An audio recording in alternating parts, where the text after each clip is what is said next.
So as you guys see, we're back again with another video. This time we started with the framing of the project. So last week, as you saw, we had finished the foundation of the entire project. Now we're moving on to the frame.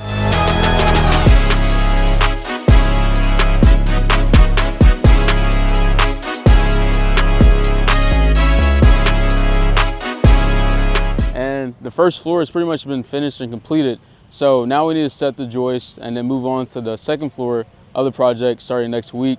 We've had a few weather delays, so that's kind of interrupted some of our process or how fast we can move. But so far, everything's been coming along as scheduled. So as promised, we're gonna do a walkthrough of the entire project. Now that the first floor has been completed, I think you guys can really get to kind of visually see what I've been talking about and this entire process.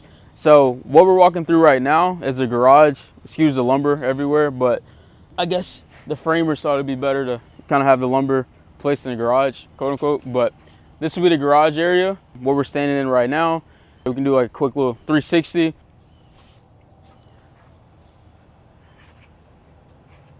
And then as we walk through here will be the door to enter into the utility room slash the guest bathroom. So the guest bathroom will be placed right here. And so that would be a half bathroom downstairs. And this will kind of be like your utility room right over here.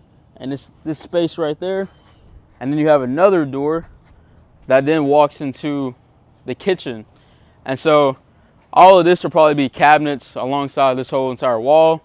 One thing, if you see how tall the first floor is, it's because I decided to go 11 foot first floor.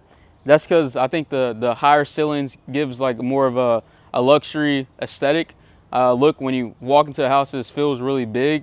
And I think, you know, that definitely is something when you're trying to sell a spec house, you need to stand out from competitors. And so your average 9 to 10 foot builds, you know, don't stack up the same as an 11 foot, 12 foot even first floor. So that's kind of one of the reasons why I chose that. And then obviously over here, like I said, you have your dining area right over here.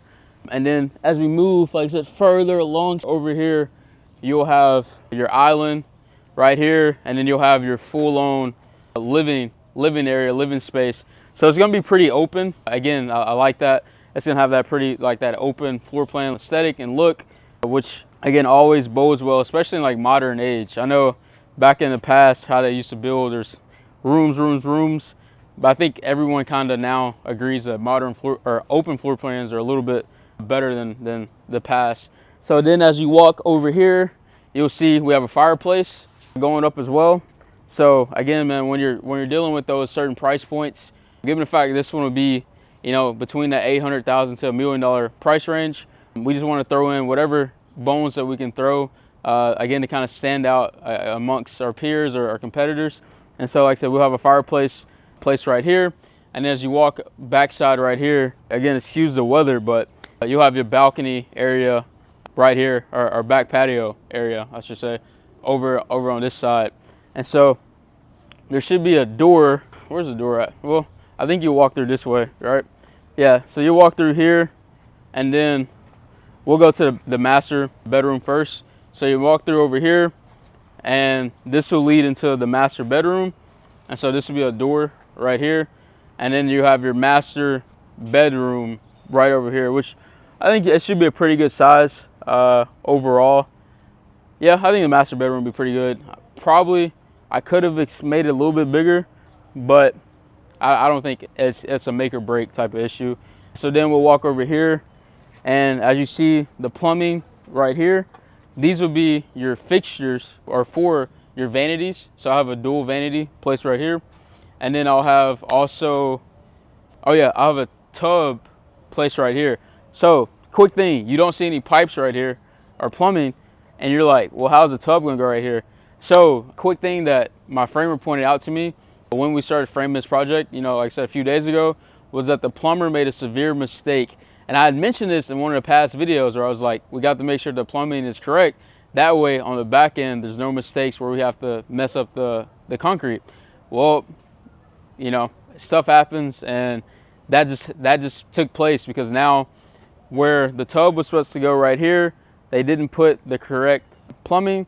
And so now we're gonna have to, I'll show you guys what I mean by that as well. So as you see right here, this is correct, sort of, because the shower will be right here. But then, and here I'll show you guys too, as we look through here, there'll be a bath, not a bath, I'm sorry, a toilet right here on this room. But then if you look right here, this is the closet space. So all this over here, I can show you guys, is like all closet area. I know we got, you know, studs everywhere, so lumber everywhere, so you can't really maybe see too well. But if you can look right down here, you'll see that in the closet is another plumbing pipe, and that is a mistake because the pipe is supposed to be put right over there, and again, they just didn't follow the plan. So we're gonna have to fix that here pretty shortly and make sure that we get that all taken care of. And so yeah, I'll give you guys a walkthrough of the rest of the house. I told you guys the guest bathroom was down here. I was right, but it's on the other side. So this will be your actual guest bathroom, I think, on this side, which makes more sense. I think the utility area is right here. One or the other. Sorry, I'm going off the top of my head. I don't have the plans in place right now. And so then, yeah, you'll have that. You walk over here, and then you walk in this area right here. You'll have your office space right over here. And so I think it should be a rather good size office, honestly. So I am happy with that. You'll, you know, have your natural lighting over here. You see the window placements right here. So you have a good amount of natural lighting in these areas, which, you know, I think bodes well for a project.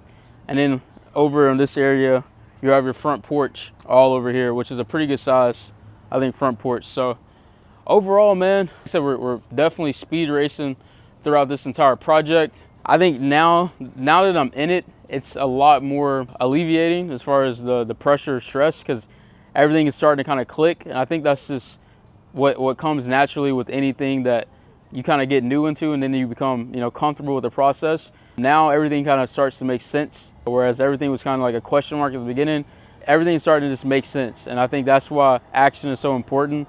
And whatever you do, honestly, is because you're not going to know everything at the beginning, but as you get into it, obviously, like with anything else, you just get more experience, you get wiser in those experiences, and so everything, again, just kind of starts to form and click. And so, like I said, now, honestly, you know, and I might be a little bit audacious by saying this, but I feel like I could build kind of any kind of house at this point, just with even this experience that I've had so far in my limited time. So yeah, man, I definitely advise you guys that, you know, if you're looking to get into new construction, definitely be aware of your market.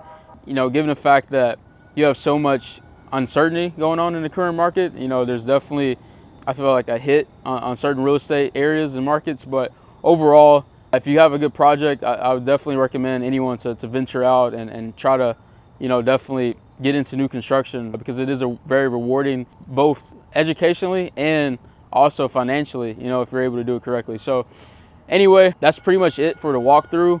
Like I said, next time we go back, I'll show you guys the second floor, and we should be pretty much completed with framing overall, but we have started, it's official. Now, you know, we speed race to the finish line. So yeah, I'll catch you guys. So as you guys seen in the walkthrough, pretty much everything is taking shape and it's taking form. So it's a lot more visual these days than in the past videos where everything is kind of like an idea, which I really enjoy, really like to see. Like I said, everything kind of taking form and taking shape. Pretty much, like I said, what we have next in store is just getting this all framed up, and then we'll be moving on to the next phases of the project. And also, I think I mentioned in a past video that I wanted to really pre-list this one so that we could capture all the summer months for selling.